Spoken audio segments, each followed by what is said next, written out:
Previously on Man Children of the Atom. This carny idea. Fucking banger after banger. I don't know anything about anything anymore. Tell them, Margaret. Tell them I've seen a wheel before. It's a sexual touch. If it was the trial of Mojo, maybe that would be the parallel. Yes, he's threatening their lives. Sure.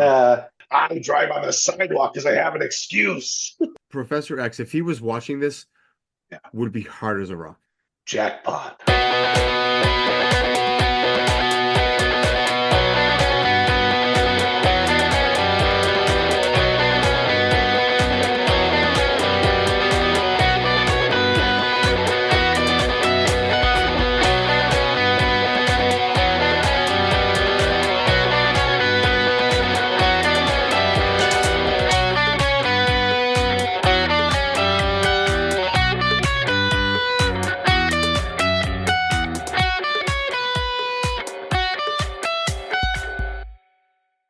All right, and welcome to Man Children of the Atom. We are talking today about the third episode of X-Men 97, Fire Made Flesh. I'm Matt. I'm Bret. And Bret, how are you doing tonight? Pretty good. I've rewatched this episode now a couple times today, and I feel like times. Like here and there getting interrupted and whatnot. I feel like it's the hardest episode so far to talk about because there's not a ton of plot. It's just like once the reveal happens, it really is just like crazy stuff just happens. And I think this episode really illustrates probably better than any of the episodes of the season the struggle they had with pacing. Yeah, and I do think I read they were dealt a very you will do this in 10 episodes hard cap, and they had to speed run some of this stuff. And this is the one where I really felt it the most because like the different movements of the episode, I really wanted to linger longer in each of them and give things a chance. I would have loved this to be a few more episodes, like spread out over the course of a couple episodes, but it was not to be. And there's nothing in it is bad, but it just feels like it's on fast forward almost. It's very condensed. Yeah. And it's unfortunate because there are a lot of great scenes. There are a lot of great moments. I mean, overall, I think we're in agreement that it's still a solid episode, but the good moments are not great because they're not really given the time to be great. And we'll probably open up the files later, but as having both read the comics version of the Inferno storyline, which is a massive crossover event spanning multiple titles, multiple issues across multiple titles, and involving characters that aren't even introduced in this show, it really, knowing what that is and compare, you can't help but compare a little bit. This feels like shorter than the cliff notes of it. Oh yeah, this is, I mean, like you said, we'll get into it, but this is somebody chopped this entire story up and like the wind blew half of those away, and then like the dog ate the other half, and then they had to tape together like these 4 strands of paper. It was not great. Right. One thing it could have been a disaster. Oh, go ahead. One thing I do want to say before we get started is if this episode sounds different, it's because we both bit the bullet and bought microphones. Absolutely. I did not bite the bullet. I was gifted a microphone by my lovely wife. Yes, that's true. And then I got very jealous and I was like, oh, that's son of a bitch. He's going to upstage me. And so I got a microphone. So if the previous 2 episodes sound bad, just imagine that we were recording them in like the basement of a comic book store. And that was what was happening. There was a Magic the Gathering game happening behind us that you couldn't see. We were thumbing through some long boxes. I was actually in a box in a leather suit with a mask. It was the basement from Pulp Fiction. Yeah, you were in the wrong place. You got the wrong address.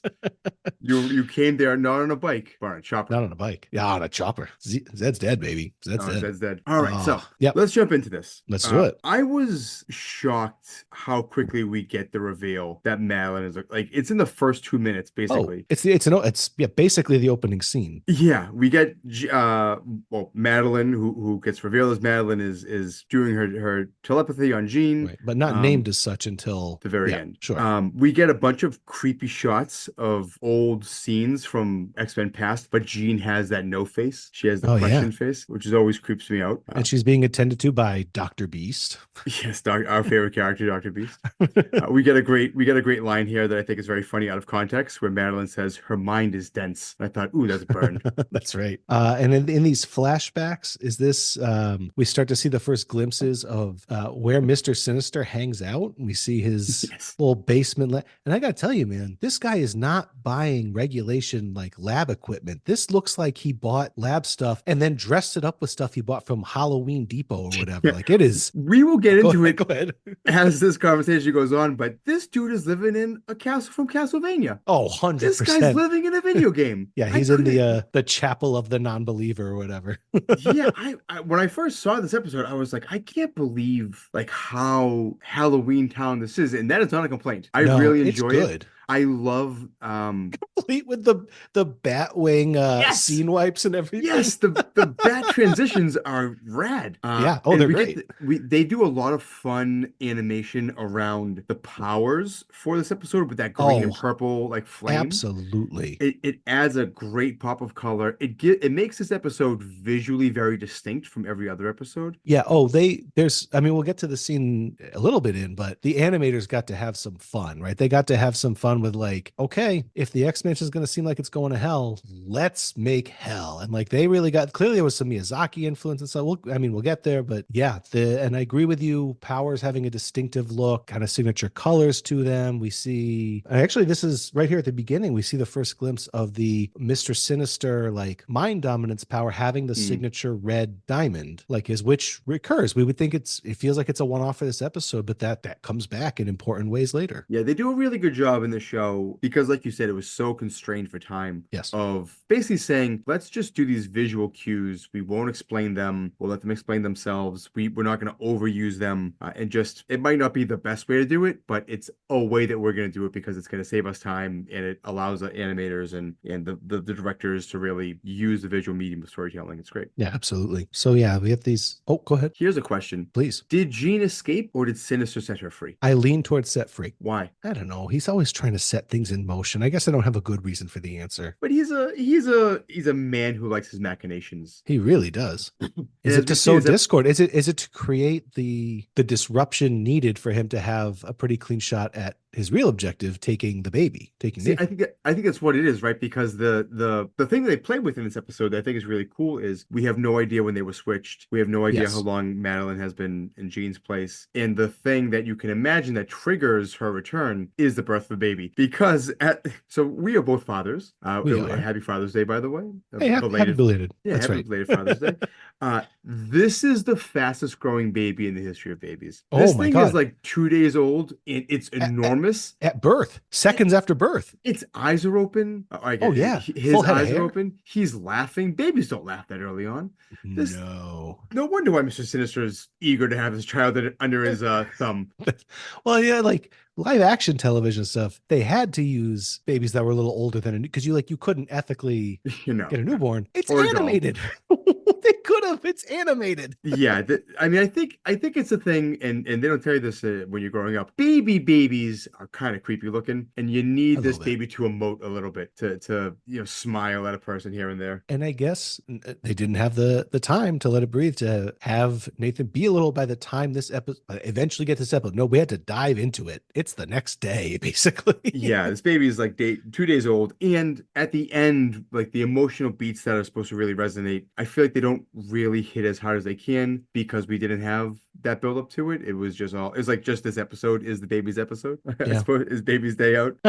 What a shitty day out, by the way. Yeah. So Beast really builds up this reveal about Jean being Jean. He knows how to milk it. He's a good doctor. Scott is incredibly cold to Madeline as soon as he hears this news. Yeah. Well, I actually have to say throughout the way in this episode and some of the upcoming ones, I don't feel like Cyclops is unreasonable in his reactions to the situation. I don't think they're the like pinnacle of exemplary, but I think they're actually kind of reasonable. And Jean and or Maddie not feeling okay with that is also very reasonable. Like their positions feel appropriate. They don't feel like somebody has to take the asshole position for the sake of conflict. I'm like, yeah, I would feel betrayed if someone was like, well, you're not really who I thought you were, but especially if it's the person I was in love with. But also Cyclops like, what Beast is here telling me he like carbon dated your genes. Oh, your genes, genes. And that, by the way, like I appreciated that as a little bit of like fake science in there. That's nice. Basically carbon dating the identical genetic material, which is like, oh yeah, well done, Beast. It's the perfect level of bullshit science that I Yes. like out of these types of things. When we Yes. go, I if you ever read sci-fi, like sci-fi short stories, sometimes it's just too deep into it. And it's like, I'm not here to learn botany in the 24th century. I just want a cool story. And so this is for me the perfect level of bullshit science. It's great. I do agree with that. What do they vote? They Morph suggests putting something to a vote. I don't remember what is it voting on who to believe, but he tries to sway the vote by turning Yes. into Spiral and throwing up all six hands. I watched this, like I said, I've seen the opening scene 3 or 4 times in Yeah. the past 24 hours, and I forget what it was. Yeah. But I forget what the vote was, but it is a funny joke to turn into Spiral And and what have a the extra kind arms. of cool and kind of bizarre character Spiral has. We're not going to go off on a Spiral tangent, but like cool design and just a bizarre character. I mean, that's what's so great about the Mojo world is that everybody's just so bizarre and freakish. True that. I fit right Storm would in. have believed me. That's another good line from It is a this. good. Yeah, they really do highlight in this season the friendship, sister level friendship between Storm and Jean, which is great. Love to see it. And we gushed about it last time. We won't do it again this time, but just little lines and little moments that really like tighten the world Mhm. and just like forge those friendships a little bit more in your mind. And her sense of you buy her sense of betrayal, right? That everybody's like, well, B said you're not you, and like these are, as far as she knows, the closest people in the world to her. This voice actress really for Jean had to, forgive the pun, work double time this episode because she really is giving she has to play confused Madeline, betrayed Madeline, Jean Yes. waking up out of a coma, Yep. Goblin Queen Madeline, Yep. and, All of them. yeah, she I think it's a good job. Oh, I think think she I think she it really really nails is. it. Yeah. Yeah. She was well cast. Especially since Jean is usually in certain X-Men fan circles seen as boring or bland. I think she does a good job of imbuing this character with a personality. I think it's not just seen as, there have been presentations of her that are boring and bland. That's true. That's not an inaccurate read. The better writers evoke something else out of it, but there's been plenty of mediocre Jean portrayals across in the comics too. Oh, big time. I mean, she, like a lot of female characters in the 60s, the Invisible Girl, Invisible Woman from Fantastic Four, who Oh, has yeah. been accused of being bland. That just was the way it went for many years for a lot It of female was. characters. It was. And I like the note here that they don't know when they switched, but they do, confidently know that it was before Nathan was born. So the person who will take the name Maddie, feeling that like I know this is real. I Yeah, gave yeah. birth to that baby, and like this, yeah, I like that we can sympathize with her. And it's a thing that had they had at least at least two more episodes could have really been played out and leaned on more, that idea. But Yeah. alas, that's not the case. And so we immediately get Madeline going back to the room with her baby. And we get this great, I mean, she talks to Scott for a second, but the more important thing is that we get this great, creepy, sinister talking to her over the baby monitor. Which, okay, I know we're supposed to read that as like, oh, it's their psychic connection. He's making her hear that through there. But there's like a 1% chance Mr. Sinister bought another baby monitor and is standing outside the window to get in range. He's using all of his scientific ability to crack that frequency. This same model was on sale. I mean, what I like about that is that those things do make weird noises. They do, and it's sometimes it's frightening. It is, especially at 3:30 in the morning when you're finally trying to sleep, and yeah. you're like, "Oh, what was that? Was that a devil wolf screaming into my child's baby monitor?" No, it couldn't be that again. Not last time. Yeah, right. But yeah, no, it's a good, again, if they had more time to play with it, but like what the things they did are effective, the kind of creeping sense of horror especially the first half of the episode. Yeah, the ramp up is good, I think. And I think they're even, I have to go back and watch it. I didn't think to look at it for it this time, but I wonder if they even use a couple Dutch angles in there to really sell like the the horror-y. Do you not know what Dutch You're gonna angle? have to tell the audience, and maybe I'll learn something too. Oh boy. So Dutch angle is, I mean, it was used much more in the past. It's sort of fallen out of fashion. It's sort of seen as cliche or even corny now. But Dutch angle, if you've ever watched Twilight Zone, if you ever watch maybe an old Alfred Hitchcock presents those types of shows, both of those. a Dutch angle is when like you're at an angle and it's like sort of obscured in a way where it's meant to induce a sense of not curiosity, but like suspicion or just deliver the idea that something is off here, something is wrong. So in a gut level, something's askew. exactly. Askew is the perfect word for it. So, a lot of times they'd be sort of like above, and the idea is that they would also sort of create these like jutting shadows that kind of cut across the screen. Gotcha. Okay. So the Dutch angle, and you said that Hitchcock used it. I hear he was also a master of the Dutch oven. Yeah, no, he enjoyed his treats quite a bit. All right. So we get back. Where were we? I think Bishop, his time band is almost ready. That's becomes important later in the episode. Yeah, we do a good job of dropping those breadcrumbs. Like, don't forget he's from the future, and don't forget he can go back there at some point. Right. And in fact, like that's from the jump from episode 1 of this. Like he is like waiting to go back. That's true. Yeah, he's sort of tapping his toe, Sonic style, waiting to get out of here. Beast, Sonic style.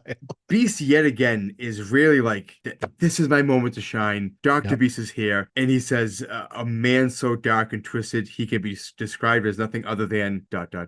Sinister. And I like the I feel like it might be an intentional callback to the original series, the Phalanx episodes. Was it 1 or 2 part? Maybe 2, where the like de facto the Phalanx has almost everybody. Beast winds up teaming up with Magneto and Warlock and Forge and Sinister, and like they had scenes of them working side by side to create the like virus to try to use on the Phalanx. And so we have Beast here saying like, a scientist, they always have a signature in their work. And that's how he's seen Sinister's work. He knows Sinister's work. They've worked side by side. Yeah. Out of necessity once before. That's a good point. And in the comics world, this is completely unrelated, but in Age of Apocalypse, he is also sort of like Sinister's right-hand scientist in that as well. Yeah. And I think I haven't read current books in a long time, but my understanding is they've really leaned into like the Beast go evil side of things, which disappoints me. Well, I always liked Beast. He was a heartwarming guy. I don't know but they have brought Dark Beast. They call him Dark Beast. They've brought him from the Age of Apocalypse world into the whatever it is. That I'm aware of. That was a while ago. That was back like when we were reading them live. No, this is like now. I think the implication might be like, yeah, that's how Beast is actually likely to go across realities. It was kind of surprising he stayed so good so long in this one. Kind of read on it, which I don't like that. I have a soft spot for Beast. Yeah, as do I. He's always been the lovable Beast. But now that we are in the room with Madeline and we see Sinister appear behind her in the shadows, due to a clap of lightning, let's talk a little bit about our antagonist this week, okay. Mr. Sinister. That sounds to me like you're going to the file cabinet to open up. I am the X-Files. I meant to. I just to really ham it up. I meant to have some papers here that I could just sort of shuffle into the shuffle them. Yeah, it's not too late, Brett. Shuffle them papers just to give a real tangible feel to the show. So Sinister, it's funny that he is known, that we're talking about Inferno, which was a massive crossover. Huge. We'll open the files about that later again, later in the show. But he debuted in a previous crossover. Do you know what crossover that was? Was it Fall of the Mutants? No. Close. What was it? No, it was a Mutant Massacre. Excuse me. It was Mutant Massacre. Yes, 1986. He was mostly hinted at in that one, right? At first, yeah. There's 2 or 3 issues where like he's just talking, or you see him sort of in the shadows and he's directing things, and then he's finally revealed. Okay. I think, and maybe this is where you're about to go with this. This is something that's not on the page. That's like apocryphal, but confirmed, I think, through interviews. The original idea for Sinister, the reason why he looks so visibly evil and he talks so megalomaniacally and everything, that Claremont's original idea was that this is a superpowered child's projection of what he thinks a supervillain should look like. Well, it's interesting. I haven't read that. He did. You're flipping through those files. So it's funny. A lot of I'm flipping furiously. A lot of the villains that come up in X-Men is basically like, we can't keep using Magneto. We got to think of somebody else. Apocalypse is similar, but Sinister is also like, Claremont was like, we need somebody else besides Magneto, because he was a sympathetic writer to Magneto too. He wanted to play into the kind of anti-villain, almost into anti-hero stuff with Magneto. That's true, and that came later. But you're absolutely right. Dave, this is a quote from Chris Claremont. Dave Cockrum and I went over ideas, and what we were coming towards was a mysterious young boy, apparently an 11-year-old, at the orphanage where Scott was raised, who turned out to be the secret master of the place. In effect, what we were setting up was a guy guy who was aging over a lifespan of roughly 1,000 years, even though he looked like an 11-year-old. He'd actually be alive since the mid-century. At this point, he was actually about 50. He had all the grown-up urges. He's growing up in his mind, but his body isn't capable of handling it, which makes him quite cranky. And of course, looking like an 11-year-old who'd take him seriously in the criminal community. So he built himself an agent in a sense, which was Mr. Sinister. That was, in effect, the rationale behind Sinister's rather, for want of a better word, childish or kid-like appearance. The costume, the look, the face. It's what would scare a child. Even when he was designed,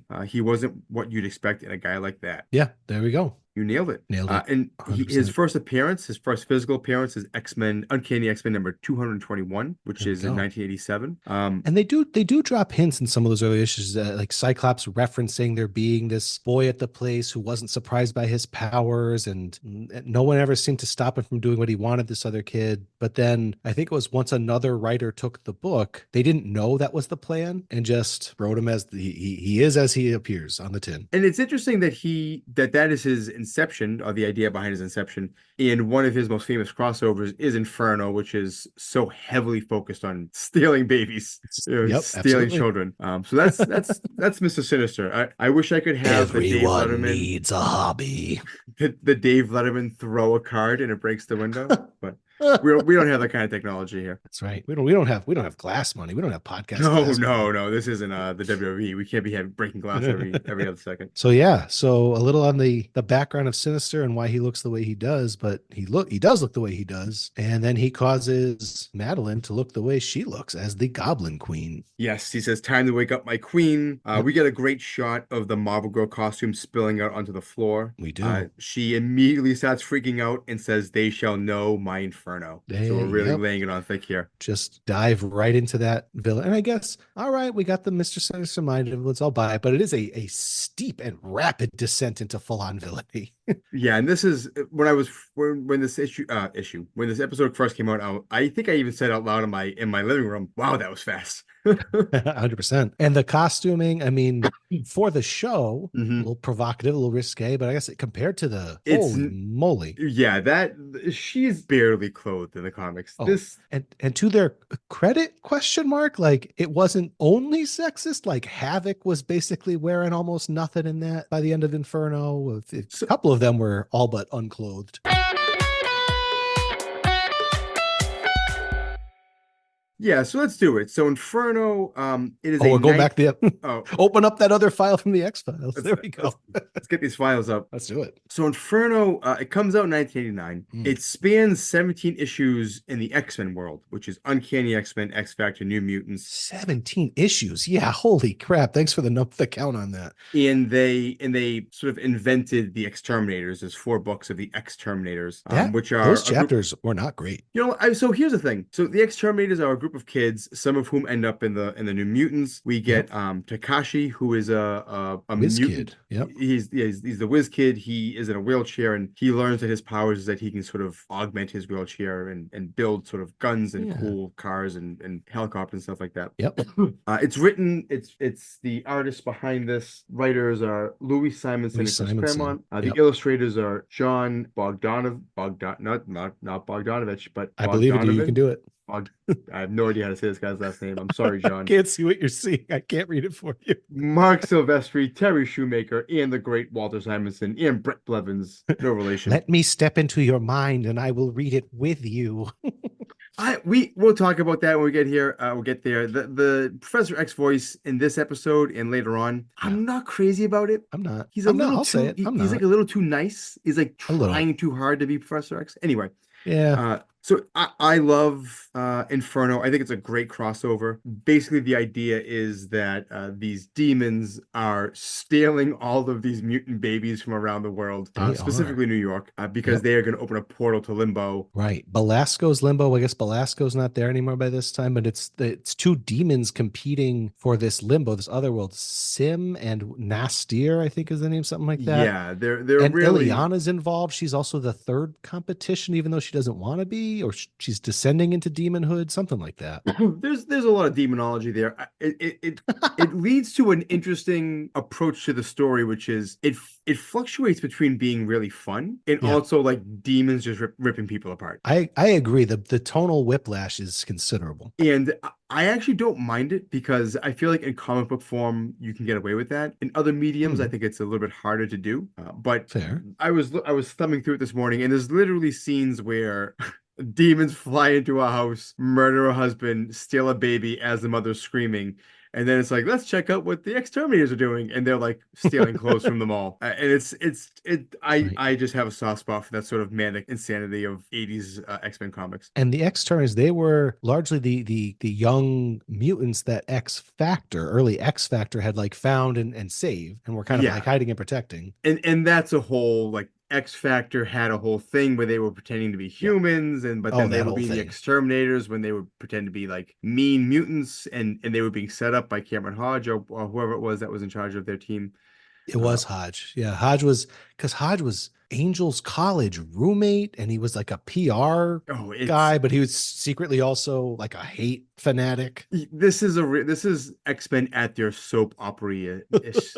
It really is crazy. But yeah, so that's Inferno. I think it's a fantastic collection of books to get. The problem with it because the goddamn Marvel, they just I was complaining about this to another comic book friend a couple days ago. Friggin' Marvel they either can't get their act together or they refuse to get their act together. And every 3 years they're like, hey, here's a great idea. Let's completely change the format of how we do trade paperbacks.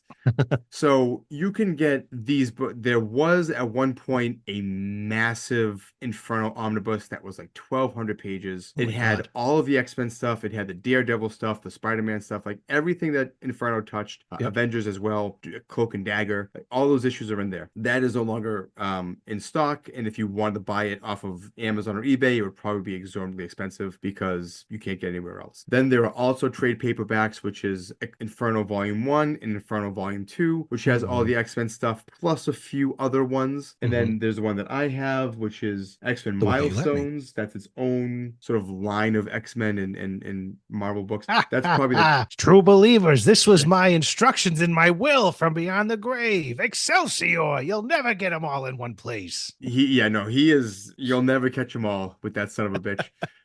And if you are interested in it, X-Men Milestones is probably the most affordable. If you find it, it's $35. But if you get it offline, you might be spending a little bit more, but a little bit less, depending on if it's recently been restocked or republished by Marvel. It's free. Yeah, that's true too.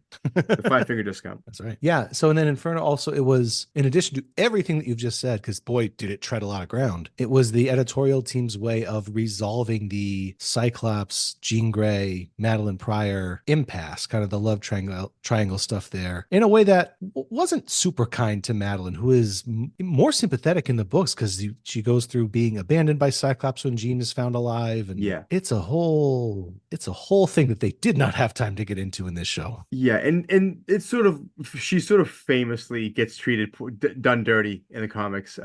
Madeline Pryor, the Goblin Queen, is kind of synonymous in geeky fan circles as like a character that was like, we can't just write her off, so let's just have her go crazy and try to steal babies and then just go away and try to kill her own baby. Why not? Why not? And when you were talking, the thing that brought me into that, made me open the X-Files, made me reach up my hand and pull up in that cabinet, was you were talking about the scantily clad characters. What happens towards the end of that book, which is a really fun conceit and really interesting, is that the demon powers and like Limbo coming into the earthen realm is changing everything. And so we get a lot of really funny and weird animation, not animation, but art and just sort of creative decisions around like the world coming alive. And so there's a bit where a mailbox like eats somebody. That's right. And a guy gets like trapped in a stamp on a letter. That's really cool. And also the X-Men themselves are like changing. Like Wolverine is becoming more feral. Havoc and I want to say Dazzler and Longshot become evil. Like they sort of become. It amplifies like some of the rougher edges of their personalities for all of them, but them being a little younger, more immature, and kind of fame conscious. it amplifies that they become obsessed with like having a good time, being the star, all this stuff. And with Havoc, it's out of being in love with Madeline that he's kind of recruited to her side and like influenced. Yeah. And like all fame starved people, they just immediately just appeal sexually to people. They just start ripping their clothes off. Havoc is very his shirt's like just a string. I mean the goblin it's barely there. It's barely there. And he might be wearing less than Madeline. which is almost impossible. And they're also like making out with each other too in certain panels. It's a wild book, and I highly recommend they couldn't just look up pornography back then. They had these artists had to do what they could. They were doing the Lord's work by drawing pictures of scantily clad men and women for 13-year-old kids. Anyway, yeah. Speaking of sex, yes, please. Where's this going? It can't. We get Morph, Wolverine, and Gambit. True. And Morph is just busting Gambit's balls by talking about how Rogue and Magneto have the Danger Room booked for many sessions, days after days, hours after hours. Yeah. That's the start of when the X Mansion starts to become a hellish. Is it a hallucination, or is the implication that there is some genuine hell stuff going on?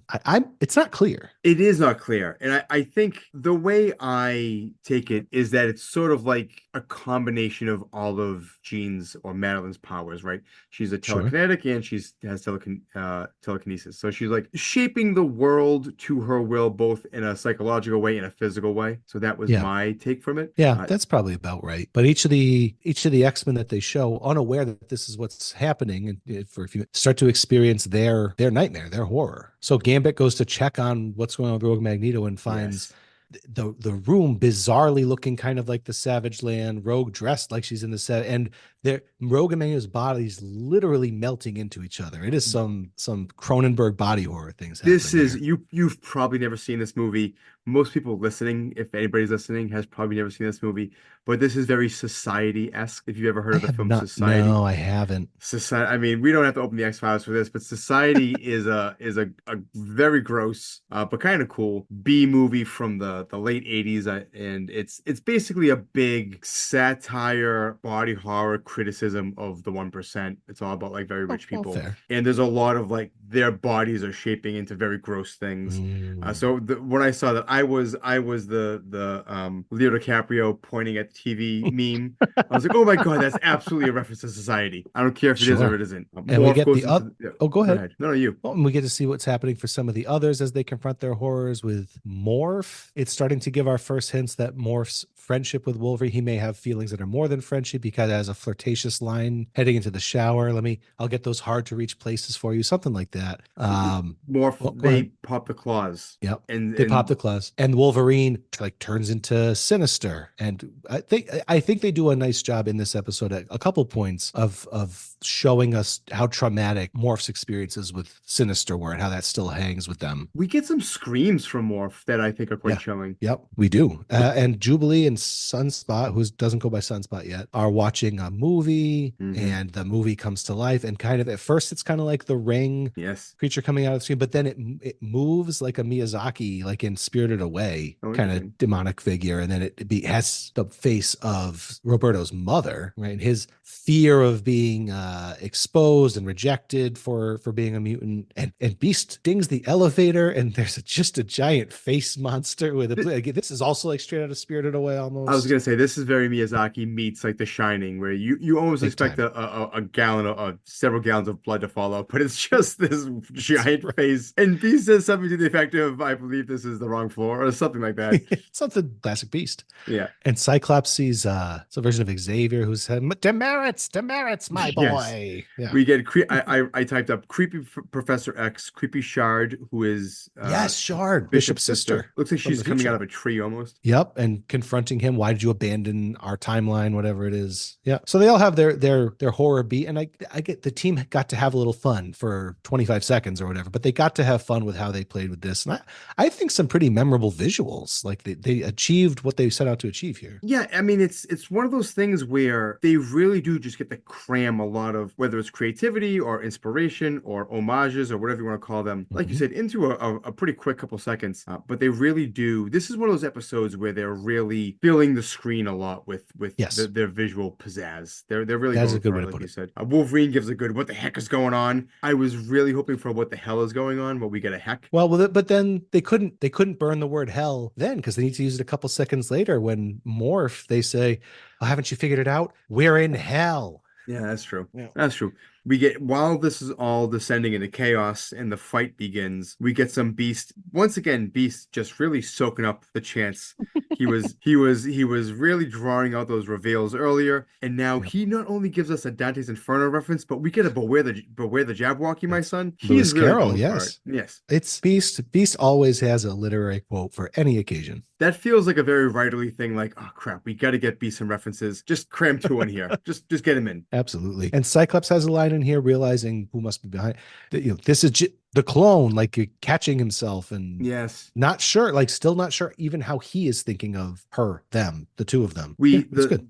It's once again showing like once the action starts, it can be very easy to forget these are characters, that have backstories and emotional, driving forces in them, and they're not just action figures spinning through the air. But yeah, Yep. they try to always keep that at the forefront. I think it's a good job. I think they do a good job of it.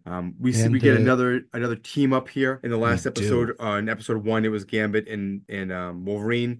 Now it's Cyclops and Bishop. Which is great, and it's clearly very effective. They take out a whole lot of these little demon monster things. I did wonder, is it stronger because it's going through Bishop? Like, couldn't Cyclops have just blasted that energy directly into the monsters? I thought the same thing. I was like, this is very cool, but you could have just done it. Like, you didn't need to do that. Maybe Yeah, he right. just felt bad. He wanted Bishop to have a moment. Yeah, right. And it's a cool moment, and they have their little moment where they each are kind of taking some of the credit for their team up attack. I think go ahead. I like that we get some pretty solid violence in this. Like when he's shooting, these things are like getting torn apart. Oh, big time. And I like that they're not holding back. Because a lot of times with these cartoons, especially when we were growing up, there was the Batman, the Spider-Man, the JLA, the JLU. It would be very like, we have to defeat them. We have to, subdue them. And it was always punch in the face. Yeah, sure. And like any kind of greater force than that was like reserved for a big episode. Whereas here, they are tearing through these let them be real or not, they're tearing through them, and I like that. Yeah, and the designs of these various demons feels a little tonally different than this series, but it is pretty in line with some of the monster designs in Inferno in that set of books. Oh, big time. Yeah, it's they definitely did their homework and said like, well, since we can't do this whole story, let's at least nod to it visually, and they absolutely look like the evil demons that talk kind of silly but are nonetheless once again robbing babies from their parents. And the opposite of hell imagery would be angelic imagery, and that's how they bring in real Jean here, kind of an angelic floating down in light reveal, and she sets it right, pulls them up level by level back out of hell and brings the mansion back to normal. And then she does the classic Jean thing from this show. Yes, from all of the past seasons. She faints. Yeah. One thing before she appears, we get a really badass skeletal sentinel. Oh, we sure do. You're right about that. He looks like, what if a skeleton Viking was a sentinel? It's a pretty rad design. I kind of wish we had a little bit more time with it, but that's right. Folks, you've always wondered, and now you know. Yes. That's what it would look like. You asked for it, here it is. The skeleton Viking sentinel. Oh boy. Yeah. And then we get Madeline comes out, right? Yeah. And say my name, Scott. Like she's kind of done with everyone's bullshit at this point. I wrote up the Goblin Queen has leveled up her powers and her sexiness as well. Oh, you're not wrong. And this is when this is when Morph starts. We see some of like the impacts of the trauma on Morph from everything Sinister did to him. He reverts back to the old face. Yes, I love that. They revert back to the old face from the old cartoon. And then we get people are distraught, but Magneto really stepping up in kind of that leadership role and like kind of just calling the shots. Rogue Wolverine, stay behind, deal with the wounded. The rest of us, we're going after this guy's a madman. He's disgusting. We've tolerated him for far too long. I didn't get the line quite right. This guy's putting together a hit squad. He sounds like he's ready to kill Sinister. Where do they mention where Rogue and Magneto were? No, I don't think so. They just sort of show up, and we do get with morphing back to their original, the version from the original show. Morph gives a quick Wikipedia summary of who Mr. You're right. Sinister is. This is who he was. He's a doctor from the 1800s, and it's just like a very sweaty but very quick. Like, here's the rundown on this guy. Yeah, right. And I don't know what nightmare did they face off screen. It was all an illusion. Good. The condom didn't break. No, they're definitely driving to like a motel down in Westchester, and they're like, "Well, we're doing research for stuff," and then they come back a little bit later. Oh, but it is time to go to Sinister's house. It is. Before that happens, we do get I wrote down Cyclops giving real angry boyfriend vibes, punching that wall. Oh, big time. And I think this is Magneto, while has been a villain, he doesn't like or respect other villains. Like he thinks Sinister sucks. He thinks because Magneto, in his mind, he's the necessary hero. Right, yeah. And he sees Sinister as just like completely disrespectful of life, of mutants, of everything. He views them as, yeah. That's actually interesting. They feel like a pair of characters that don't get to face off a lot. But no, if you think about X-Men and some of the things that are at the core, when it's not being just like fun adventure stuff like demons stealing babies, there's like that whole like ideological pull of the X-Men and what kind of future are you fighting for? And it feels like those two characters would have a pretty interesting sort of tete-a-tete because of how different they view X-Men, they view mutants in the future and all that. But I don't think that they get a ton of time together. Certainly not here, but even in the comics. Yeah. Yeah. And they wouldn't, right? Because they've, as you say, why do we need to? Why need Apocalypse? Because it can't always be Magneto fighting the X-Men. Other people have to fight the X-Men. Yeah, maybe one day we'll get a Magneto facing off against Sinister in an interesting way somewhere in the comics. I was gonna say, did we ever get that in Marvel versus Capcom games? No, they never had Sinister in there, I don't think. I never played those games. You know what? We're gonna do a bonus app after we get through the season about X-Men video games. Well, we'll talk about it next week, the next week's episode. Oh, you know what? You're absolutely right. You are absolutely right. So I gotta say again, the show, yes, fight scenes are cool, but also you have these moments that are very effective at conveying an emotion, and Sinister in possession of baby Nathan is horrifying, right? The sense that like this child is not safe. This child is not safe. He refers to this baby, he says, "You random writhing thing of chance." Yep. This guy's a creep. Yep. Puts him in that green tank that looks like a Halloween lantern, but big. Again, he's renting this from Dracula. This Dracula put this thing on Airbnb. Make sure to leave it as you found it, or I will charge you for the cleaning. Listen, Dracula has a whole list of things you got to do before you leave that friggin' place. He sure does. You're better off at a hotel, Sinister. Don't worry about it. Do not leave any grains of rice. I will be forced to count them compulsively. Oh my God. And it is known, yes, one of the lesser known Dracula lores. But it is very Dracula, right? It's very Castlevania, just like you said. This Sinister's lab is in a cathedral, an abandoned shitty cathedral. It's amazing. With beautiful stained glass, incredible. Oh God, gorgeous. Yeah. And we have a great fight scene here. Yeah, and it's very excellent. Very convenient that and again, it speaks to the absolute dead run that this episode is on, where Morph is just like, I know where he is. Yep. There's no investigation, there's no tracking him down. It's just, I know where he is, and then cue the bat transition. Yes. The bats fly by the scene. He said he'd never move because he's got rent control, and I think I still have the key. But yeah, they go, and it is a great fight. Who is it? Magneto, Bishop, Cyclops, Morph. Is there someone else with them in the fight? No, it's them, and then Goblin Queen, Madeline, but then she turns against Sinister. Right. And we have this, again, visually great fight. First, we get our little cameo thing where we don't have Ileana as magic to actually use in the story. So we're going to give it to you fans a little bit with Morph turns into magic, but then Maddie switches them to her side psychically. And then they turn into the Dark Child demon version of Ileana to fight Bishop. That's a really cool transition because we get, Morph, like you said, as Ileana, and then Morph as Morph back to the, the standard they're look. Very briefly in their Morph face. And when Madeline changes Morph or puts Morph under her control, the Morph face takes on like a more feminine sort of look and then turns into, it's just an interesting, again, just this interesting approach to morph where because they can be anybody, they can. It's just like this very subtle play on like gender with that character, because that face is nothing. It's a genderless face, but they somehow managed to make it like a feminine face, more face. It was interesting. They do, and the transitions are usually rapid, but here's this sort of transitional face, right? Between the neutral, blank, white, rubbery face moving into that Demon Ileana face. Yeah, you're right.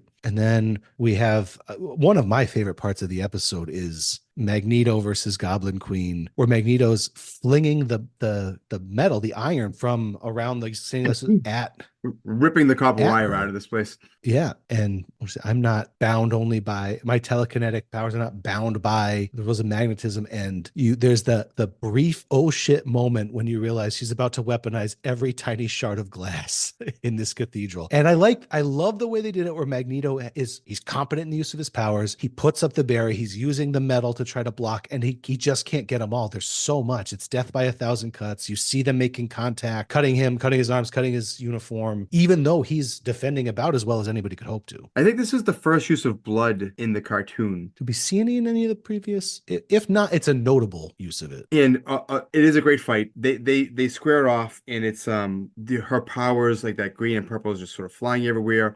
It's contrasting against the magnet powers. But we do get a really last episode, Magneto just heater after heater, fastball to fastball. Oh, here we go. I know. This is an absolute clunker. He calls her a brimstone clone. Sorry, buddy. You've got to try again. Send that one back to the writer's room. That should have been Dave Letterman. You got to throw that card. Sometimes even Dave would see a card and say, "We're not doing that tonight." And the poor actor, that actor delivers it as though it's a good line. Yeah, well, he has to. You brimstone clone, but it's nope. You can't fix those words. You can't do anything with it because it rhymes. It's because it rhymes. It's too much. And clone isn't an epithet on its own, right? Yeah, it's a rough ending to that, and and the rhyme thing makes it much worse than it could have been. Yeah. Although, you know what though? Madeline doesn't skip a beat. Like you said, she tears this guy to shreds. She goes, "Oh, you look like a villain dressed up as a superhero." She says, "I should have you as a toy." I love this lady went from bland Jean Grey, I'm pregnant, and to a dominatrix. Yep. And all it took was finding out that she's a clone. So try it out, folks. If you're looking to spice up your life, be a clone. Why not? Just tell your wife she's not who she thinks she is.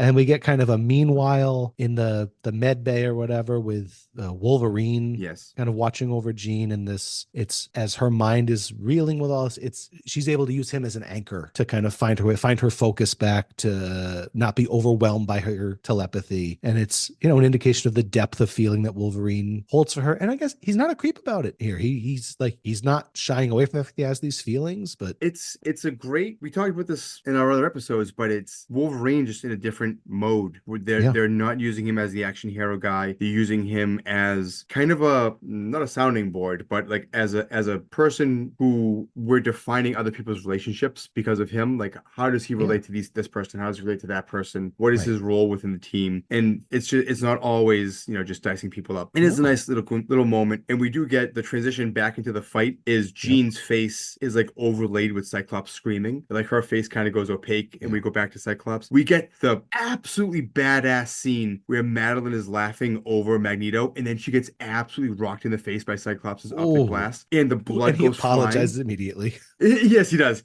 And then she smears the blood on her lips. And again, she sure does. The directing again is so great, because we get the close up of lips, and we get the close up of her feet walking down the steps, and like the green, the flames, and purple, the green fire is like erupting. Awesome stuff. And of course, another bat transition. Those bats just keep helping us go from scene to scene. It's amazing.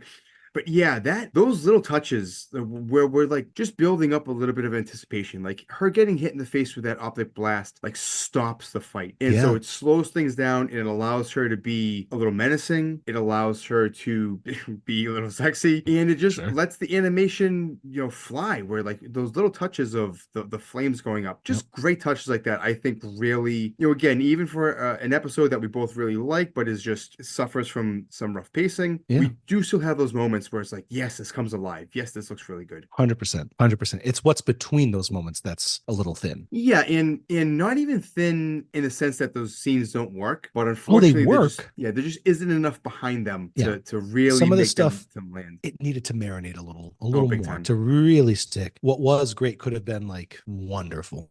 Yeah, I mean, I wouldn't even have complained. Maybe what we can do, not to bring this episode to a halt, but maybe what we can do is we could even do a portion where we talk about like how would you fix this? Not that this episode is awful. No, it's not. There's a ton to like about it. It is good. What, if you could go back in time, if you could use Bishop's little wrist time travel thing and go back in time and somehow go into this room, the writer's room, how would you rearrange this season? What episodes would you get rid of? What would you add in to help build up this Inferno storyline? Because it's such a great storyline. I mean, I absolutely love that crossover. And this episode, they clearly know what they're doing. They clearly have a visual style and a visual a grasp on how they want this to be visually portrayed. And Sinister is just such a fun character. We don't get enough of him. I wonder how, with only a few moves, maybe you could make this better. The shortest answer, I think, at least make it a two-parter. Yeah, maybe a three. And aiming bigger, make them non-consecutive. Have some of this stuff play out. The first set of events happens, then give us a couple more episodes, then give us the next sort of beat in this story, and then it culminates late in the season. If you have to they have to stick to 10 episodes, you can't. I don't think you can do it much better than this. But if they were able to have 20 episodes, there's ways to space this out that we linger. We get more attached to the baby, right? We get more attached to them having more nuance between the relationship with Jean and Madeline, Cyclops being torn there. They still do that, but it's post. You know what they needed? They needed an episode where episode 2 ends, the baby's born. Maybe instead of Jean showing up and we have that, or maybe Jean does show up, right? We still have that cliffhanger. And the team goes away to investigate, and we get Madeline and the baby, and maybe one other character. Maybe Beast is doing his research, and so that it takes him longer to solve that. Yeah, and so that gives Madeline time to bond with the baby. It gives her time to think about, what does it mean that Jean is here? How does that affect my relationship to Scott? And this show has proven that those quiet moments can really work. They don't have to be overly melodramatic. They don't have to feel like you're looking at your watch waiting for the talkie scene to end. Like they have such a handle on these characters, and the directing is good enough, and the voice acting is more than up to the task to really make those scenes work. And if every episode needs a good like kind of fight climax, you've got 3 in this episode. You've got the hell battle, you've got the confrontation with Madeline, and you've got the confrontation with Sinister. There's your 3 climaxes for 3 episodes. Absolutely. And what does hurt, probably what will make it harder for the writers to do this, is Storm is not in the picture. She leaves in episode 2 because Storm would be such a great ingredient to add into this emotional stew, because she would be there for Madeline, and she would be torn between, because you could even have Cyclops feels like Jean is Jean and he wants to go with Jean, and Storm could be the one that sort of pulls back and says like, well, no, Madeline is a person, whether she's Jean or not, like we got to think about her. But unfortunately, that's not to be. But that would be echoes of how things played out in the comics. It wouldn't be identical, but in terms of it being Storm and the other X-Men who will remain loyal to Matt and be like, it's fucked up that Cyclops just ran out on you, right? You then have to have a version of that. Yeah, and they could, and it would have. I mean, it definitely makes the last whatever. There's a second to last scene where Madeline is saying goodbye to Nathan, which we'll talk about when we get there. We're gonna get there. We have to get there soon. Yes, that scene. I want to love that scene, but there just is. It's like this. We barely know these characters, and so it doesn't really work. We know Cyclops, and that's going to be important when we get there. But let's wrap up this piece of it, because this confrontation between the X-Men and Madeline is broken by Jean joining the conflict via the astral plane, which is good. I like that. That's a good device to get her in there. And we get to see some of her past and what makes her tick. And they both share these memories, right? Because they, clone or not, they both have these memories of these defining moments. The trauma of her powers awakening when her best friend died in a car accident right in front of her in the road. This insanely sad backstory. And she's in her friend's mind as her friend is dying. And that is straight from the comics. That is. It is. Yep. Comics accurate. And they're fighting through it. And we get to Madeline finding and the emotional anchor of the birth of Nathan as like, this is definitely real, this is definitely mine, and this is definitely a good thing. And the way we get there is just like we talked about earlier, like the director and the animators are just having a field day with coming up with awesome imagery. There's a great shot of Madeline, the Goblin Queen, whatever. She's center screen, and like the pictures are flowing out from either side of her. Yes. And she's like, the frame pictures. The frame pictures are flowing out, and she pushes Jean, and they like fall through a glass, and then a giant woman, Jean, swallows the Goblin Queen, and then she Right. goes into That's like almost Evangelion stuff. yeah, it's cool, trippy, beyond the infinite type stuff that they don't do the astral plane a lot in this season. I would have liked a little bit more in this season just because it really does just give them license to do crazy shit. And I can never get enough of it. And then but that is enough to break the hold of Sinister. You get the symbolic like shattering of that red diamond, and boy, they go fuck Sinister up. He still gets his little last zings in verbally, but they just keep with like, yeah, Cyclops power fucks Sinister up. Every time he gets to hit him, he hurts him. Yeah, in this, to your point, right? There are three different conflicts in this episode. So if you spread those out, this is the conflict that gets the most short shrift here because it really isn't that much of a fight. No, but it's not. Sinister's such a cool looking villain that I would have liked a longer fight. So if they were able to spread this out, you could end that first, Inferno episode 1 ends with the fight with Madeline. Inferno episode 2 ends with the fight with Sinister. If you're doing this too, yes, I agree. That's how you split it up. And then we see that Sinister, a little alarmed that they're saving Nathan because whatever he's doing to him isn't finished yet, and it means that instead he is terribly sick with a techno-organic virus. Yes, although we do get Sinister, he exits Sinister, he's leaving, and he gives this terrifying nursery rhyme. I looked this up today. It's an old... Oh, the ladybird? Yeah, ladybird, fly away home. Fly away home. Your house is on fire and your children are gone, all except one, and her name is Anne, and she hid under the baking pan. But there's a shorter, grimmer version of this, which all fairy tales and all nursery rhymes at one point were all horrifying. That we Disney and they were trying to process a horrifying world. Yes, Disney and mass media has babyfied everything, but back then everything was a nightmare. The shortest version was ladybird, fly away home. Your house is on fire. Your children shall burn. End of nursery rhyme. Yep. Oh boy. So Beast, they do not have a cure for Nathan. And Beast says, even if I could, it would take me maybe months, years to be able to come up with something. And they have the idea, well, if Bishop's going back to the future anyway, maybe enough time will have passed by the future that he has a chance. And this sets up what I think the first time, it affected me again, the first time I watched it, I was emotionally struck by, we didn't get to know Nathan very well. Madeline, who's Madeline? It might be Jean. We have known Cyclops for years, and yes, boy, do they I will say, my other pieces of my life, I have certain expertises, mental health and supporting people through a whole lot of stuff. Something that has only recently gotten a lot of attention is the field adoption trauma. So basically the fact that even in the best case scenario where a child, it basically leaves a situation that was dangerous or untenable, and they wind up with the most loving and wonderful and supportive adoptive parents in the world, the separation from birth parents is still a trauma event. It can't not be. A lot of times people feel like they can't talk about it because they don't want to feel ungrateful, don't want to look ungrateful for people who have given them a home and a life, but it is a trauma that hangs with people. And we get to see that with Cyclops right here, where he's basically, I will not do to Nathan what he did. He has to walk. He can't be part of it, because here we see Cyclops's separation trauma from when he lost his parents as a child. In a really great shot as well, where reflected in his visor is he's looking one way. I think it's Nathan reflected at one point, and then he turns his head, and Jean is reflected in the other. And then he says, I won't be a part of this. And he walks away. He storms out. It breaks him. It's a good moment.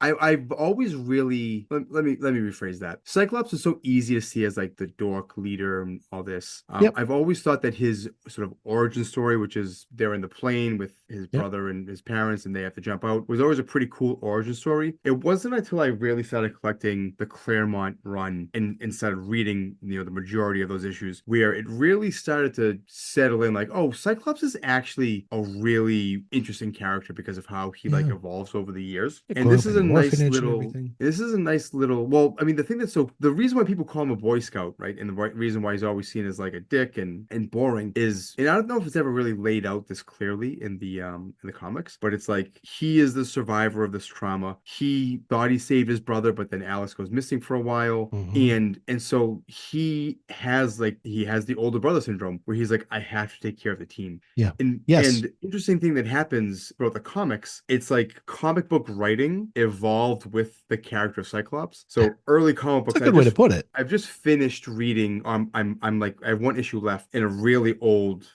before Claremont even came on. Robert something Drake, Aaron Drake, or something like that. He was writing X-Men. I'm not crazy about his issues, and they're very just like, we're gonna go here now, and oh no, this bad thing happened, and so it's just like falling into like the death trap, like a very old school idea of what comics are. Just very straight up comic books. Exactly. And then like juxtapose that against Claremont, like at the height of Claremont's powers, there are issues where Cyclops is like, we need to have 3 plans before we go in here. And then they go into a scene, they go into a fight, and Apocalypse will do something, and he'll be like, good, exactly like we thought he would do. Now initiate plan B. And it's like this guy who has failed as a leader so many times and has learned how to like become a leader, and has learned how to plan, and has learned like, no, we have to go to the danger room. We got to fight constantly. There's an issue that I read where him and Storm are like, they invent like a game in the danger room, and they're playing it nonstop, and they're so tired that they can't even use their powers anymore. And just this idea of this guy being like, no, I'm gonna put the entire responsibility for the team on my back so that nobody ever has to be left behind. And it makes him a really strong character in the book. It just takes a long time to see that whole story play out, that whole character arc play out. And we do get a nice little shot of that here. That's true. Yeah. Kudos to that scene. And then the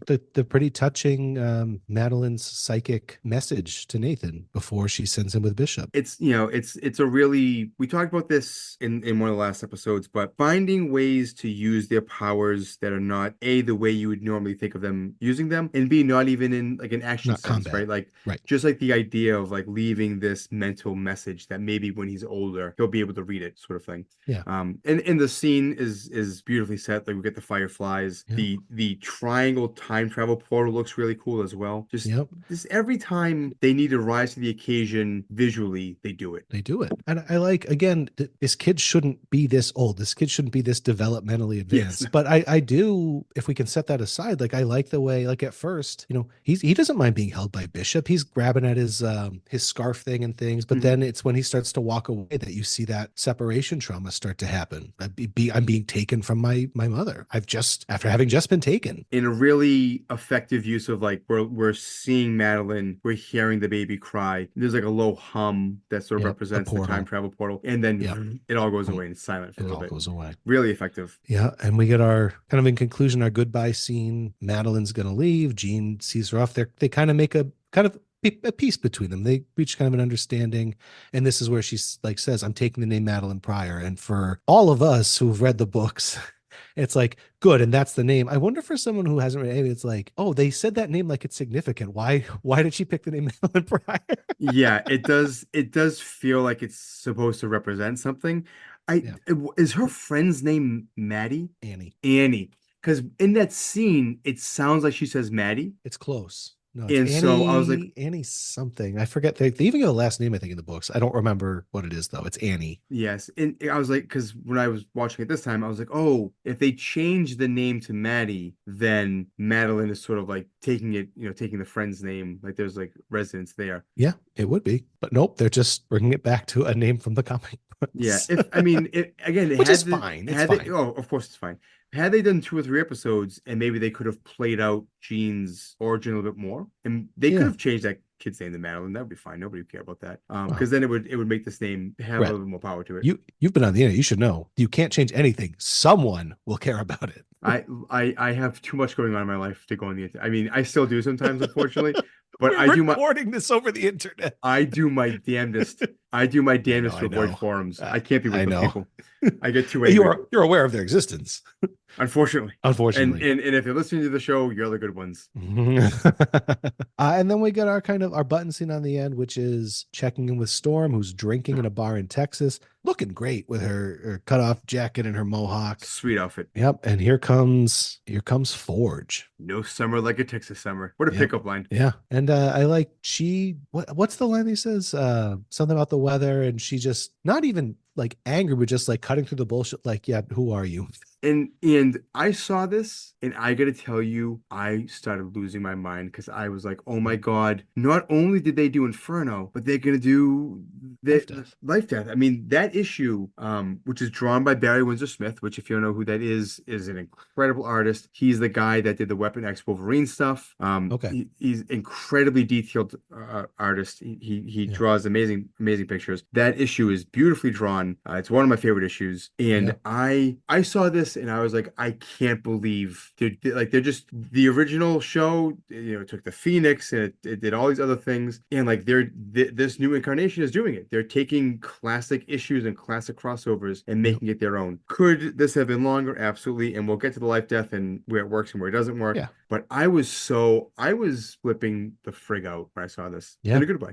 It's good. And it ended. And I think this is perhaps beating a dead horse at this point. There's kind of nothing that happened other than the Brimstone clone line. There's kind of nothing that happened that I didn't enjoy. I just wish it could have been spread out a little wider. Yeah, absolutely. There's other than that absolute clunker of a line, there are very few missteps, and everything there looks great. It works really well, but yeah, it just feels like so condensed. What could have been, but still, it's really visually stunning. Yeah, I mean, 3 episodes in, and first time watching it, I was like, I still can't believe how good the show is. They're running at breakneck speed, but if at the end of the season everything works, then so be it. I liked about where this fell in the season, because we talked about things not getting enough of a chance to breathe, and it's one of our few opportunities for this. The first episode ends with, oh, here's Magneto. The second episode is he actually going to step into this role as a full member of the team, as the leader, as everything like that? And then here's one where it's just he's just doing it. He's just on the team and leading the team. And